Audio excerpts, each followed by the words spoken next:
malaki po talaga yung naging epekto ng meningitis sa pamumuhay ng anak namin at sa buhay namin po. Kaya sana po wala na pong magulang o pamilya na magsasuffer.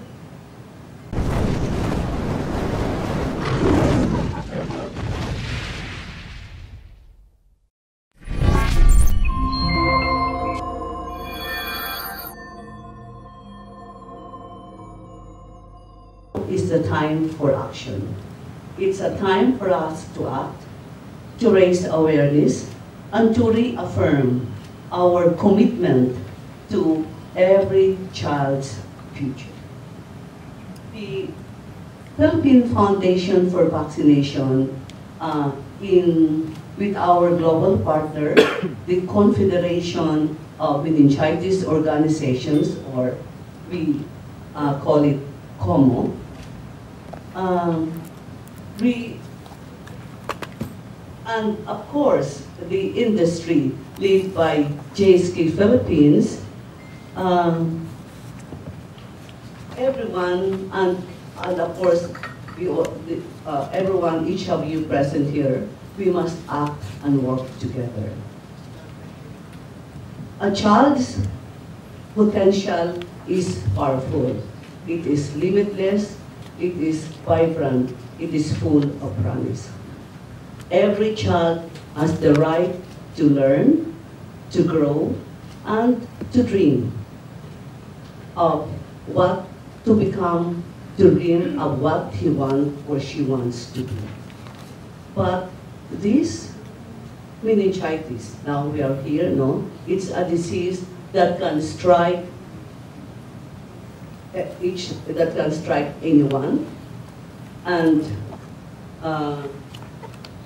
and also it's a severe. It's, you know, it's so fast. We call it as doctors a debilitating disease that that it can lead to long-term disability or even death, and it also impacts each family and communities. So that causes to dim the light of every child.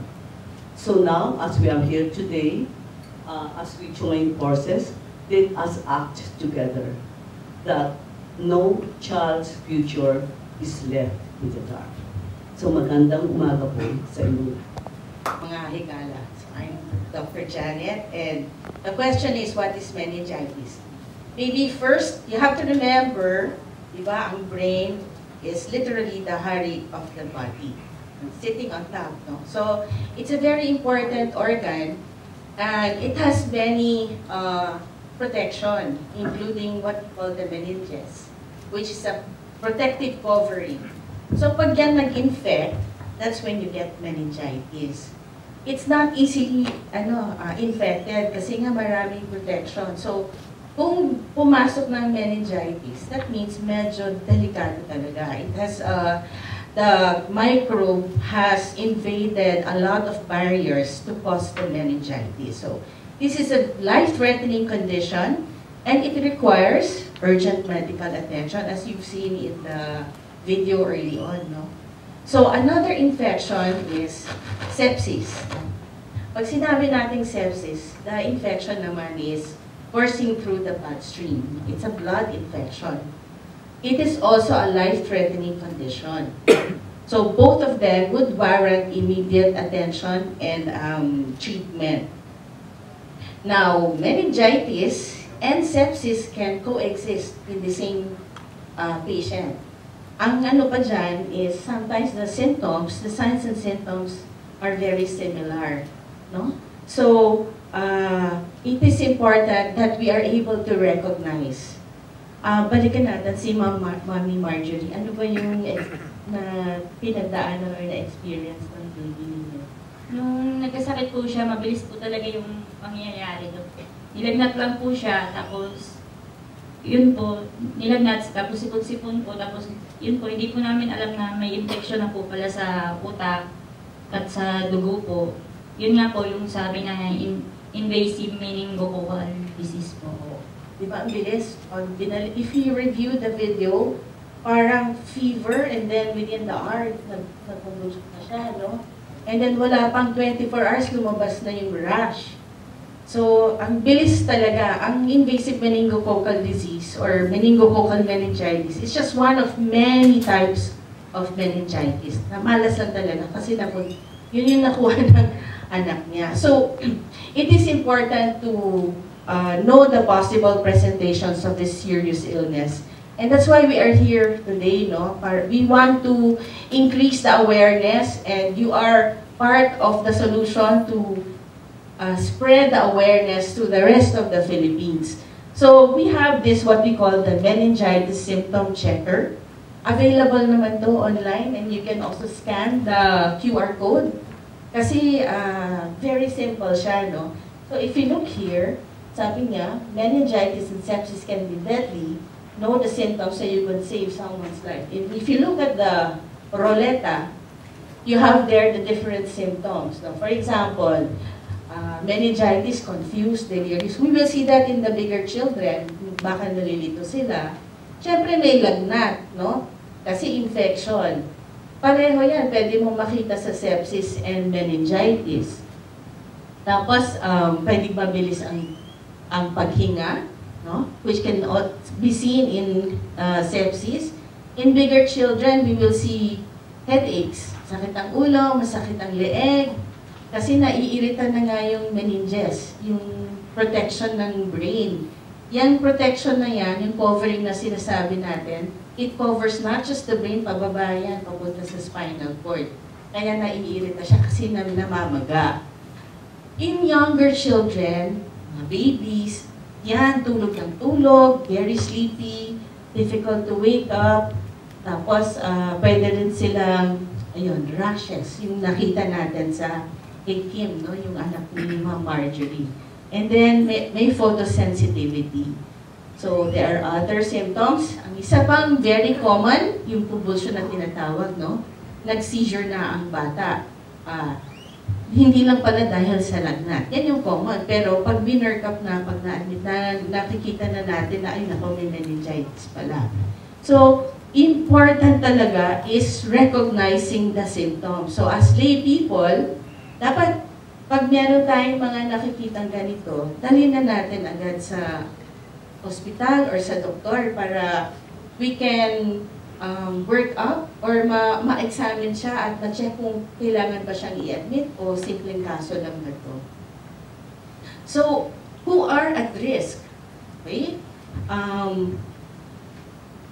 Ang babies, no? Children less than 5 years old are at risk. Actually, everyone is at risk, but more at risk ang mga bata. And then the teenagers, and those who are extremes of age, and the young, and the old. Wala pa ako dun sa super old. Yan yung mga extremes, no? In fact, meningitis, in 40% of meningitis, ang mga pasyenteng natatamaan yung less than 5 years old. So, yung mga mahina ang immune system, kasi play of factors yan why you get an infection. It's the burden of the infection, marami bang load ng infection, andyan din yung immune system. Yung immune system, di ba, sa bata, mas mahina pa talaga, developing pa siya. And then, yun na. Thank you very much, Doc. Jan, Sorry. No? I think ang nakuha kong points doon is yung invasive meningococcal disease of which meningitis is an example, nangyayari po sa mga batang relatively well at healthy, no? At biglaan, no? Yung mga signs and symptoms po, ang hirap i-distinguish, no?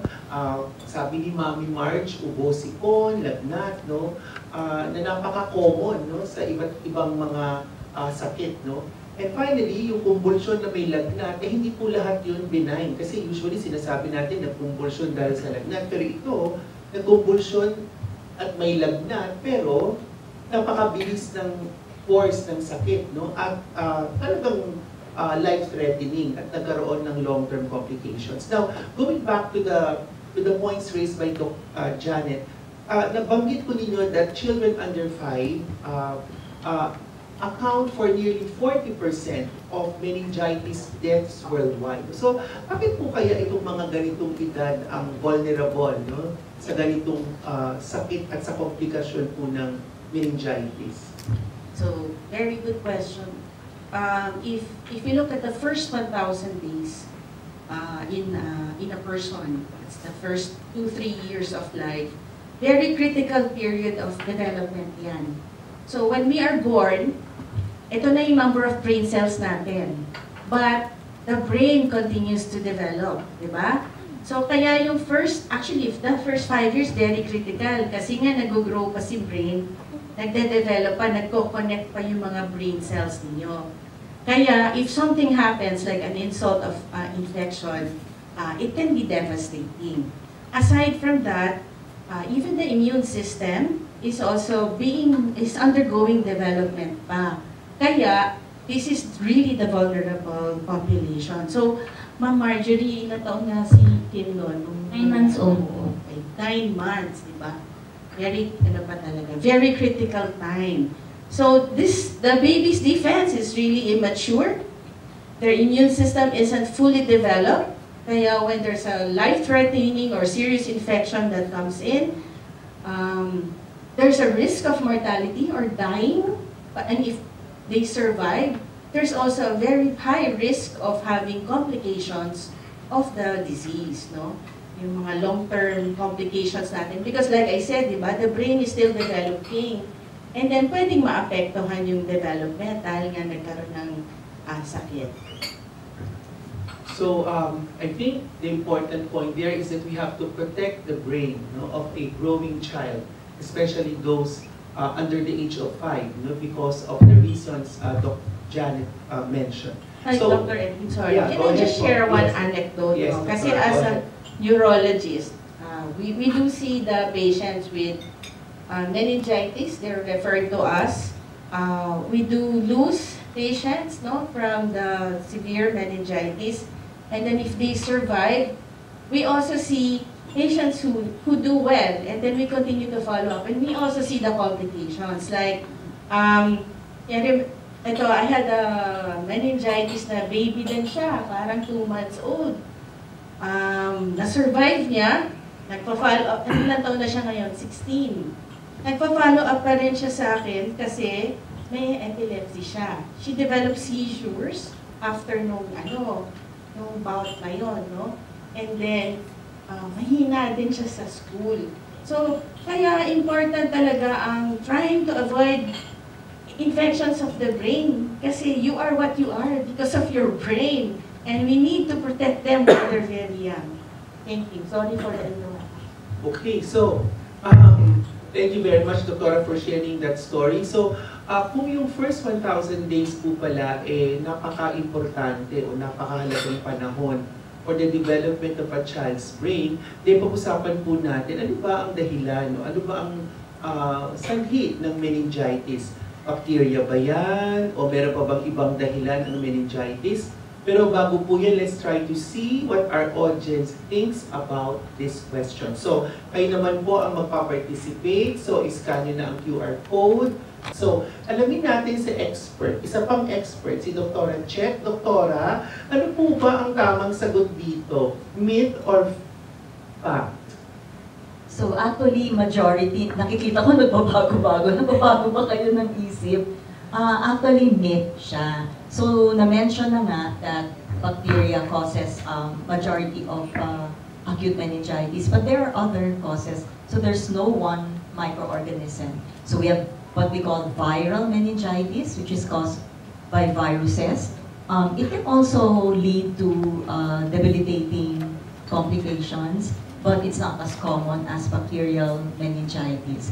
We also have what we call fungal meningitis. It's caused by fungi, but this is more common in those with weak immune systems, like those with HIV or those who are undergoing immunosuppressive therapy.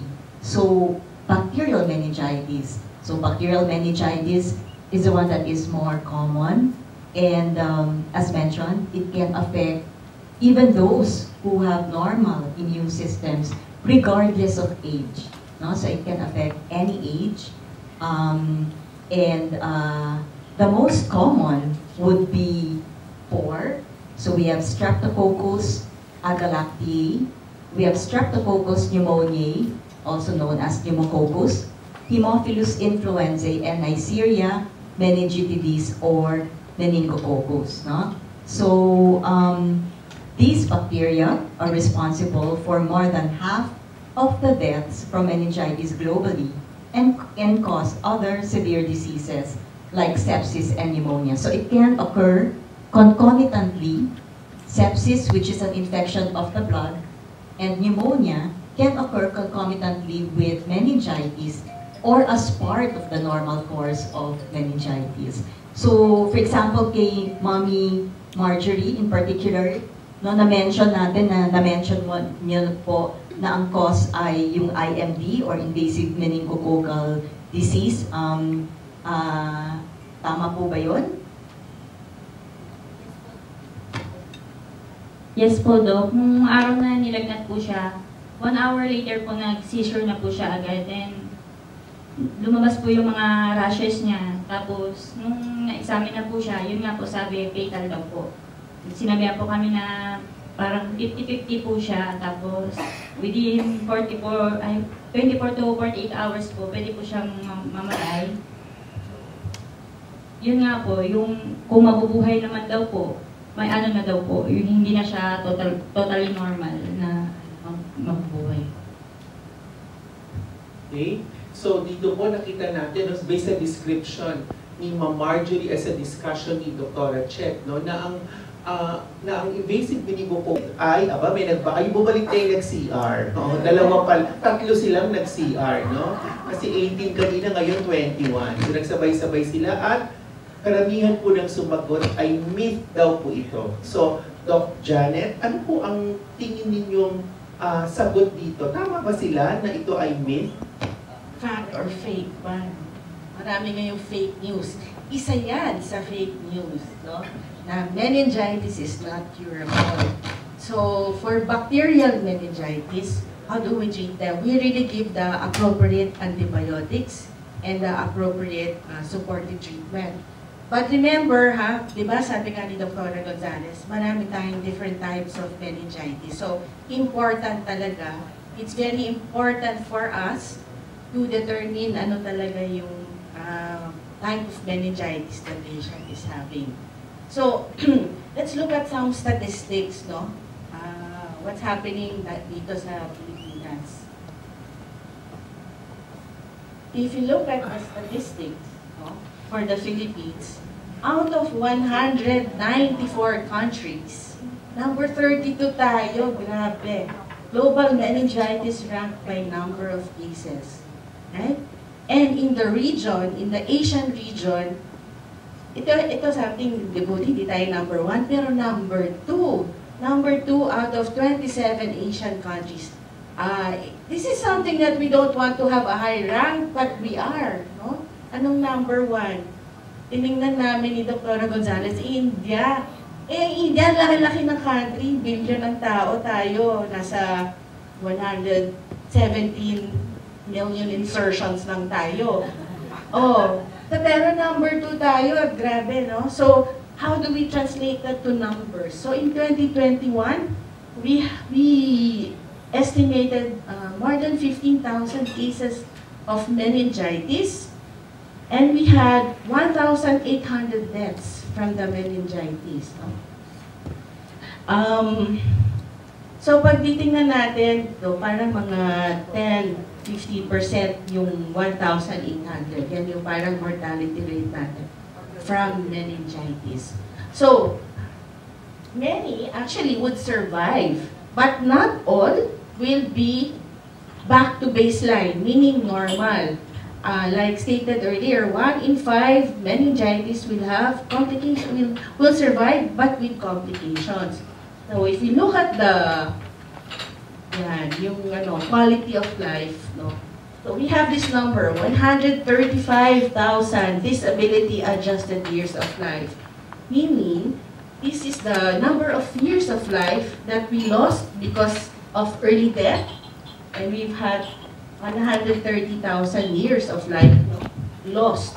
Kasi remember, di ba, ang 40% of meningitis are in the very young group. That's why we have a lot of years lost, no? Plus, 4,600 plus years living with disability. So buhay nga sila, pero meron silang mga disability. Now, the disabilities vary. A lot of them would be neurologic, like having epilepsy, learning disability. Minsan baby pa, hindi pa natin alam. Pero nakikita na natin pag nag-aaral na mahina siya sa ganyan. Ano, no? Some will have hearing defects, no? Nabibingin na sila. And some, like sa case ni Kim, anak ni Ma'am Marjorie, merong mga amputation. So, balikan natin si Ma'am Marjorie. Ano na nga yung na-involve sa amputation na meningitis. So how do we prevent meningitis and its complications? First is know the symptoms. So recognition, be educated. Let's all be educated on how to recognize the symptoms early. So among the symptoms that that was flashed in that tracker, I'd just like to emphasize, siguro, Dr. Jo, that there are 4 that could suggest bacterial meningitis. So fever, headache, neurologic symptoms, ano ba to? Seizure, drowsiness, confusion, siguro late na yung loss of consciousness, no? And the 4th would be neck stiffness, which may be more seen in the older age group, no, sa adults. But yun, be aware and share this knowledge with others. Share it with the community on how to recognize it. And then siguro, yung pinaka-important na stress is that, thing to stress, is that there are vaccines that can prevent meningitis. Since there are many causes for meningitis, of course, it will not prevent all types of meningitis. But there are vaccines that can prevent certain types of meningitis. Like, for example, we have the Hib vaccines, or Haemophilus influenzae vaccines. We have the pneumococcal vaccines. We have the meningococcal vaccines. Now, the first 2, the Hib and the pneumococcal vaccines, are actually part of the National Immunization Program. So it's part of the Penta vaccine, no? The meningococcal vaccine, at this time, we have it available, but it's given to certain high-risk individuals. Okay? So, the measures that we've said will protect individually. So, individual protection, it can also protect the community because you prevent transmission. But on a larger scale, there are also global partners and experts in several countries that have come up and developed this Defeating Meningitis by 2030 Global Roadmap. So this is an initiative that was developed and approved by the World Health Assembly of the World Health Organization in 2020. And the vision is simple, but very powerful, and it is to have a world free of meningitis. So there are 3 goals. The first is to end large bacterial meningitis epidemics. The second is to cut vaccine-preventable meningitis cases by 50% and reduce deaths by 70%.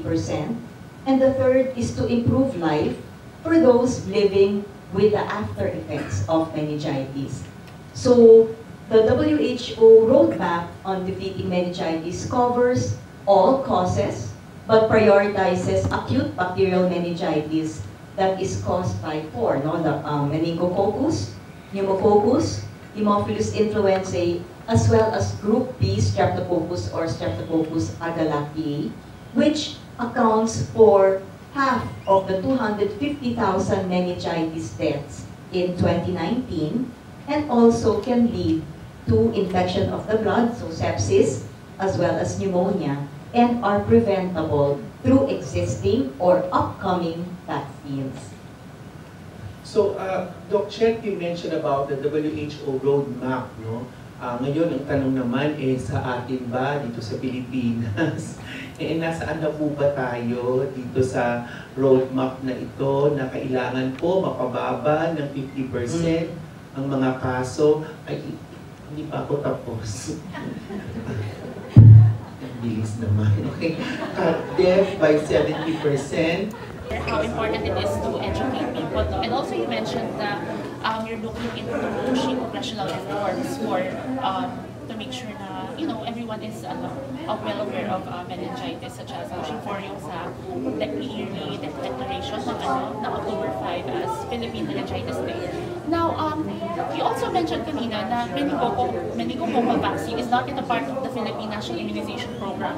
Are we looking into collaborating with the Department of Health to make sure that this will be integrated in the program? And number two, with PhilHealth's budget reallocation po, are we also demanding for them to perhaps expand yung meningitis D benefit package? Okay. With regards to October 5, no? So, okay. So, yes, we're pushing for that because as you know, there is already such a thing as a World Pneumonia Day. That's November. We have certain days that are dedicated to certain advocacies. So, as of the moment, we do not have yet this World Meningitis Day. So that's why we're pushing for this for greater awareness. And then your second question with regards to vaccines? Yes, exactly. Okay. So with regards to vaccines, currently we have two vaccines that are included that can prevent meningitis. So this is your pneumococcal vaccine and your Haemophilus influenzae vaccine or your HIV vaccines. So I think at the moment, I would focus maybe to expand the coverage for both of these vaccines first, maybe before introducing the meningococcal vaccine. Not to say that it is not important, but kasi baka it might deviate or the attention will go to introducing these new vaccines when we're just trying to really increase vaccine coverage and try to reduce the hesitancy and towards vaccination. So that's what we're trying to do. But there are vaccines in private practice. We offer it for those who are at risk. So we've mentioned those who are at risk. Those who have immunocompromising conditions, and certainly we do hope that in the future it will be included in the immunization program. Now, dun po sa PhilHealth, since may reallocation na po ng budget, 60 million, are we pushing for PhilHealth to increase yung Z benefit package in meningitis po? Personally, I would push to increase it because as we saw, meningitis is associated not only with increased hospitalization, but actually it's the aftercare. So it's the outpatient care expenses that are important because you have to rehabilitate these patients. Meningitis causes long-term complications such as hearing impairment, loss of vision, learning disabilities, epilepsy, seizures, and even if they lose their limbs or it's amputated, then it certainly needs to be reconstructed. So that will come out. Will need a lot of expenses. May I add? Yeah, sure. Kasi, di ba ang goal natin talaga is to defeat meningitis. And it's not an easy a goal. Because you're right, we need to do legislation and all these things para mas bigger scale ang tulong na mabibigay. That's why we're starting this one. We want you to parang inform the people. Ang pwede namin gawin for now is really push for that World Meningitis Day because if there's a focus, it's included in the focus of the diseases that invade the Philippines. Mabibigyan din siya ng better share of the financial support. And I would also like to emphasize, hindi lang naman si meningococcal disease ang nagkakos, di ba? Na-mention nga yung 4 major bacteria that are actually preventable with the vaccines. So what we don't want kasi is baka, sige, let's push for this vaccine, mababawasan yung basic. Mas common pa rin, kung pupuntaan natin ang commonalities, mas common pa rin ang streptococcus, ang H. influenza B as the causes of meningitis and other diseases. So it's not an easy step, but we need your help kasi if there's better recognition, better talk, di ba, pinag-uusapan, di baka makinig na ang Mas madali na DOH, mag-introduce ng new vaccines, yes, no? so, kasi hindi lang nga lang meningococcal yan, may Japanese encephalitis pa na vaccine, which is quite common. It's a virus, ha? It's quite common in the Philippines. Dami tayong kasi ang source nun, baboy. Dami yan sa Cebu, lechon Diba? Even measles causes even measles. encephalitis. So, I don't think people know that. oo. So Kaya, that's why we're pushing for yes, and then, increased coverage. ang isa pa nating major problem is vaccine hesitation. Yes. Hesitancy kasi nga sa mga nangyari, and then we had the pandemic. Kaya kailangan natin talagang i-educate ang masa na importante ang prevention. No? Bakuna lang ang laban natin dito kaysa ma-admit tayo. Doktor, dun po sa case ni Kim, hindi natanong kanina kung na-vaccine po kaya siya ng HIP at saka ng MMR. Okay. Kung hindi namin alam, no, pero ang kasi meron siguro kasi lahat naman ng bata kung hindi pumunta ng private na doktor, pupunta talaga sa center. Yung bakuna for measles, meron tayo sa center. Yung bakuna for HIP, meron tayo.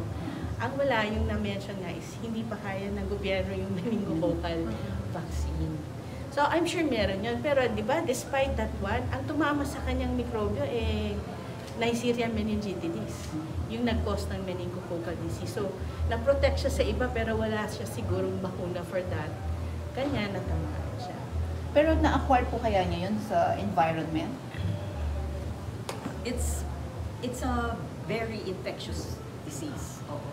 Madali siyang kumalat. Kaya nga pagka may isang tao na may meningo, kasi sa kanya meningococcemia Hindi naagapan.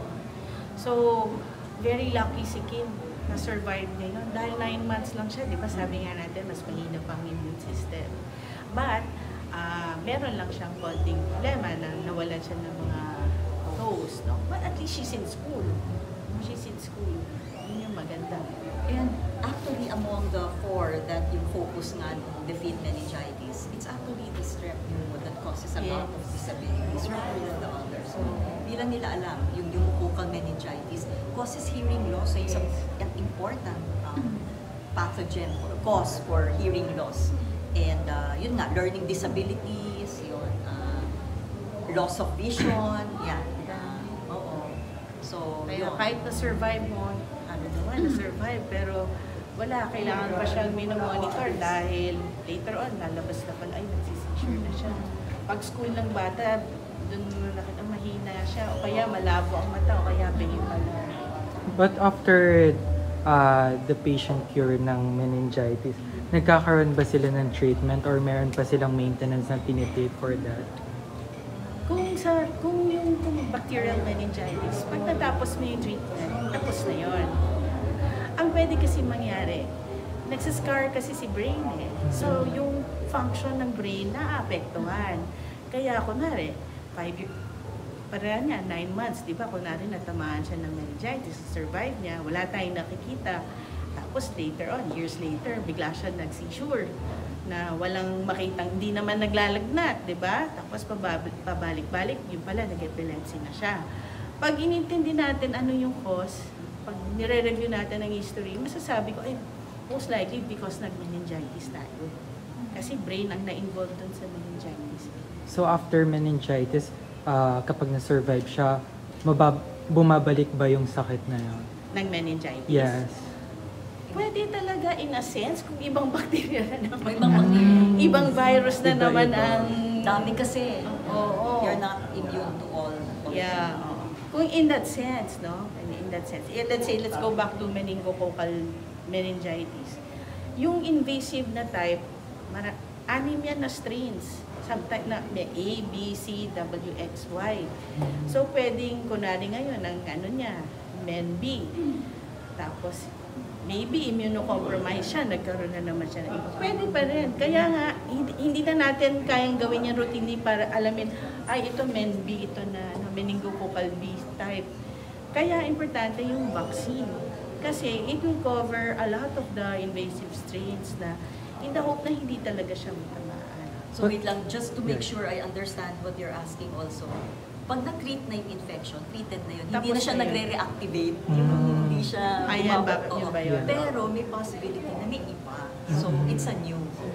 So, pwede pong magbigay ng booster. Actually, sa HIB, may booster Kasama siya sa Oo. complete program talaga ng And even yung mukokal, pag elderly, meron mga binibigay na different na pneumococcal vaccine for the elderly. So, what about yung 11 to 12 and then yung booster niya 16, meron po bang ganon? Yan yung meningo. Yan yung meningo. Sa States kasi, they give it during adolescence and then nagbibigay ng booster pag 16 and above. Kasi high risk yung kanilang mga dormitories, college, yun. So, Tsaka yung adolescent, sila ang highest kasi sila yung rate ng carrier. nagkukumpul Sila yung nagdadala niyan. Kanya, kunwari, ako, 16 years old. Pwede ako, marami, mas mata. Go ahead. But this vaccine is is available for center, especially sa mga barangays? Not yet. Not Not yet. yet. So sa private siya. Yung mga, the health centers offer the Penta, which consists of your DPP, important yun. tsaka yung Hep B, yan yung laman yan. Tapos may Tapos PCV may din. PCV, dalawa yung tusok ng bata. So yan lang na-offer. Actually, I was glad that PCV was included kasi Yes, mahal mahal din yun. It's an expensive vaccine. Pero, Dahan-dahan. I think our government is yeah, with your help, Yeah. promote mo yan para sabihin ng government, ingay ng social media. Mahal pero i-compare mo Cost dun sa effective talaga siya. cost ng taking care of even one patient. Pag-admit, oo. Mahal na pag-admit, mahal pa yung after. After, oo. Kasi, For my last question, how Filipino avail the vaccine na yung mga Filipino na hindi na-afford tong vaccine dahil sinasabi nyo nga na sa private lang siya and expensive din yung vaccine na yun. paano? Paano Wait, we're talking about meningo. Kasi yung strep tsaka yung PCV Nasa available center. siya. Available sa center. Pero yung mga vaccine na Yung iba, like ang Japanese encephalitis, ang meningococcal vaccine, are currently lang available if you go to the private But the doctor. JAP-NSF, they're trying to include that already in endemic areas. Oo. So, unti-unti, we're starting. Oo. The Baby government- steps. Yeah, baby steps. Pero, hindi nga natin talaga, for now, hindi talaga kasi dami natin problema, no? Pero, yun nga, if you also raise the awareness of our government officials, we're hoping that we'll get there na masasama yan. Kasi kung long term ang titingnan mo, mas malaki talaga nasisave mo sa pagbabakuna kaysa bibigyan mo ng pang-PhilHealth para sa ospital, di ba? Kailangan preventive talaga tayo. Be that as it may, kailangan mo rin tingnan ng other aspects of preventing infection, no? And that's not just vaccine, that's being hand washing. Kasi ang mikrobyo, you can get it anywhere. Nalalanghap mo, naiinom mo, ganyan, nakakain mo. So, kailangan malinis talaga tayo. Hand washing, proper sanitation, mga ganyan. Diba, ma'am? Ako ang nakikita ko yung risk din siguro if kunyari yung baby. Medyo siguro avoid overcrowded places. Yes. Hindi kailangan na rin sa mall habang maliit, diba? Di ba kasi ako dahil baby ko? Ay, sorry. Di ba kasi, of course, we have to look at family dynamics kung walang magbabantay, pero hindi naman mag-i-enjoy ang baby sa mall eh. Ikaw yun eh. Pero if you want to protect, you don't want to expose your baby to a lot of germs kasi nga mahina pa immune system niya. So kung kaya, sa simbahan mo lang dalhin, sa labas ka pa, yung mga ganon. Because I see now, a lot of young families, ang dami ko nakita, nagdadala kasi ng baby. Ako ang na-worry kasi hindi mo alam. Oo, hindi pa. Oo. Yeah. Last question on my end po. Do you think 5 years is enough to reach the roadmap of the World Health Organization? Very excellent question. Napupush back yan parati.